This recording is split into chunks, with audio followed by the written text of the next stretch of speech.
one day I was at my local video game store and saw this. I took one good look at its bootleg Mario Galaxy logo and thought, wow, this looks terrible. To which I immediately followed up that statement by asking the owner how much he'd sell it for. He said he had a buttload of these things come in a shipment from Russia. You know what that means? Never gets old. I asked him what this thing even was exactly. His response? It's a surprise. And for $20, that wasn't a very specific answer. I wish he just told me. But regardless, this waffle bought it. So, grab your weirdly shaped controllers and some gummy bears because, hey, everything is better with some gummies. And let's check out this Nintendo 64 bootleg cartridge. The EverDrive 64 sounds like something that a Russian bootlegger just pulled out of his ass because, hey, you'll probably buy it no matter what it's called. It looks like Mario Galaxy, come on, what more do you want? This is a cartridge created by a Ukrainian programmer called CARTRIDGE. Huh. So, where is Ukraine on the map? Oh, you know what? Close enough! So this cartridge is actually kind of impressive. It's essentially an emulator that you can hook up to your actual Nintendo 64. There's a slot on top where you would insert an SD card full of ROMs, which is very...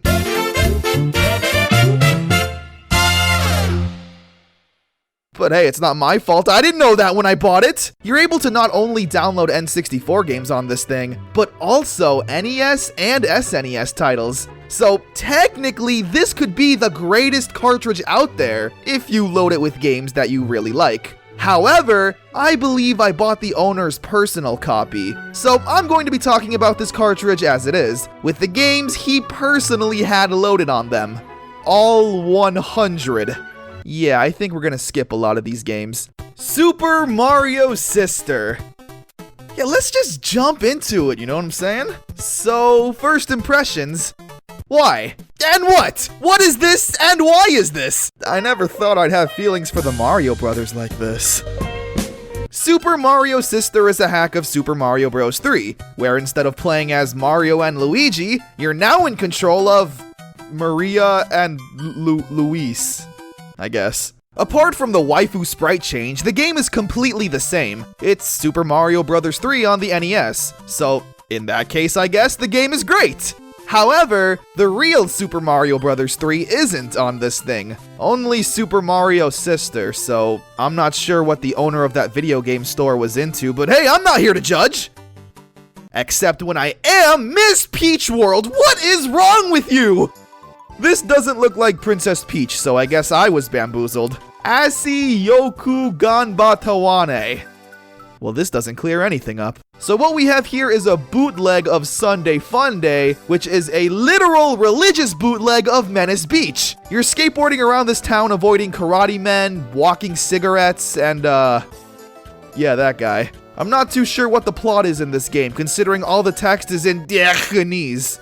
Next up, we have Mother 3. Literally, Mother 3! Now, I normally wouldn't talk about this game in this type of video, but there's kind of an interesting history with Mother 3 and the N64. The Nintendo 64 had a failed add-on called the N64DD, a disk drive that would allow for more impressive graphics on the console. One of the games set to be released on the add-on was Earthbound 64, a remake of Mother 3. There was a trailer as well as unreleased beta footage. This game looks like it would have been loads of fun, filled to the brim with charm and personality, as Mother games usually are. Unfortunately though, due to the failure of the N64DD, the game was scrapped.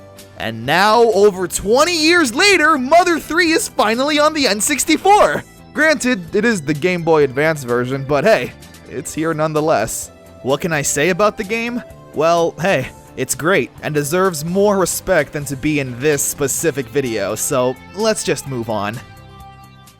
Oh yeah, this is an N64 cartridge, so let's take a look at some weird N64 titles on this thing. Tetrisphere. Tetris is one of those games that has such a simple yet timeless concept. It worked back in 1984 and will continue to work until the end of time. But once you start adding in dimensions and 3D and all of that, you've lost me. I'm not really into that. And unfortunately, such is the case with Tetrisphere. I mean, honestly, look at this, what's going on? Playing Tetris on a 3D sphere? This is way too complicated for me and my tiny brain. You're meant to lay down Tetris pieces in a specific pattern to chip away at the sphere to reveal... Well, I don't know actually. I mean, I'll give them credit for trying something new, but it's just a little too unnecessary for my tastes. You know what else is unnecessary? War Gods! War Gods. Yeah, you ever play Mortal Kombat and think, you know what, I'm having too much fun. I wish this game sucked more. Enter War Gods. Anubis wins. An arcade-style fighting game made by Midway, the same company that actually made Mortal Kombat, and yeah, it shows.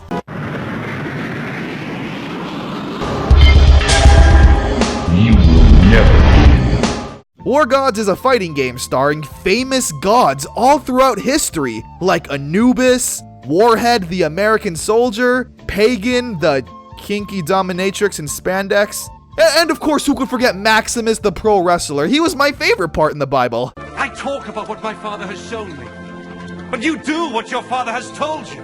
My father is Abraham. It doesn't matter what your name is. The game is okay, I guess. The main problem is that it just feels like a watered-down Mortal Kombat. The combos and gameplay feel exactly the same, just a bit slower.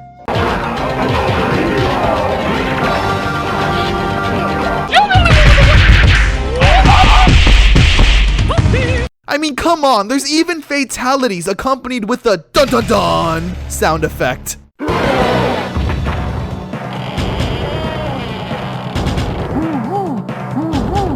Anubis wins. Fatality. You didn't even change the name of it! The game is okay, to be honest. A solid enough fighting game, but with all of the similarities to Mortal Kombat, it just makes you want to play Mortal Kombat. Okay, here's a game called Rakugo Kidz.